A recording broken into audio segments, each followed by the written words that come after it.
Well, as a U.S. Navy surveillance plane flew in circles, keeping a close watch, dozens of Chinese Coast Guard and accompanying ships chased and encircled Philippine vessels in the latest confrontation in one of the most dangerous flashpoints in the South China Sea. At the height of Friday's 4-hour face-off in the high seas, a Chinese Coast Guard ship blasted a water cannon towards a Philippine motorboat, delivering food and other supplies to Filipino forces on a marooned, rusted warship that serves as the country's fragile territorial outpost at Second Thomas Shoal.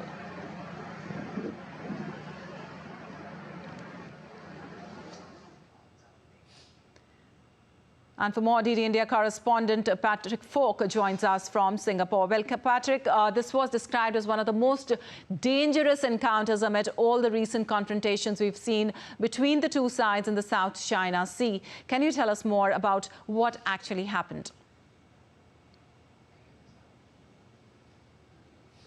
Yeah, that's right. Well, the Philippine side says it spotted at least 38 Chinese vessels in the vicinity of the Second Thomas Shoal, including a Chinese naval fast assault craft. And we're told that the Chinese carried out a series of maneuvers and blockades, essentially trying to hamper a Philippine resupply mission to the BRP Sierra Madre, which, as we've said before, is basically a crumbling old vessel stationed at the Second Thomas Shoal, really there to assert the Philippines' sovereignty. And the face-off, according to reports, went on for about 4 hours, at the height of which, as you said, the Chinese side fired a water cannon at a Philippine motorboat.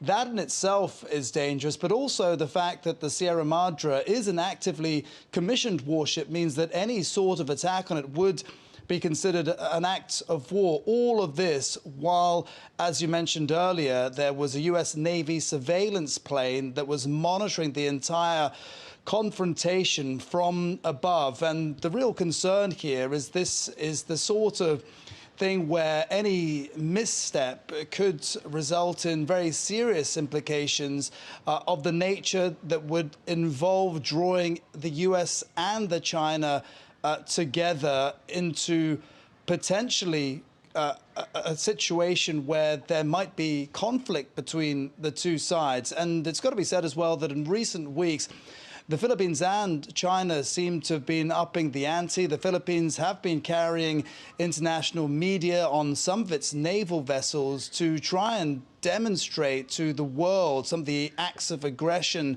by the Chinese side. But despite all of this, Beijing doesn't seem to be deterred for the time being. All right. In this, the recent activity which is going on, tell us what's the significance of all of these happening ahead of the much-awaited talks to take place between Joe Biden and Xi Jinping this week?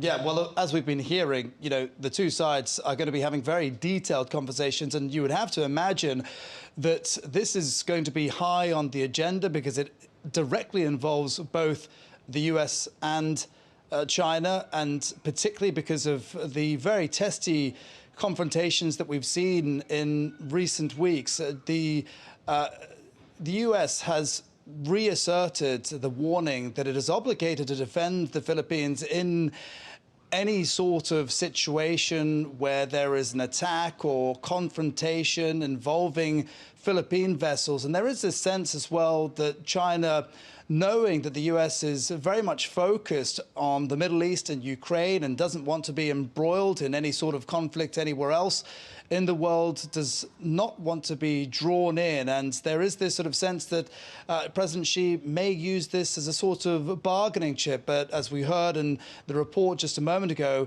what happens over the next few days could have very serious implications for Indo-Pacific nations. We'll be waiting for what happens next because it's really important for the Indo-Pacific. Thank you so much for joining us and letting us know that update from there.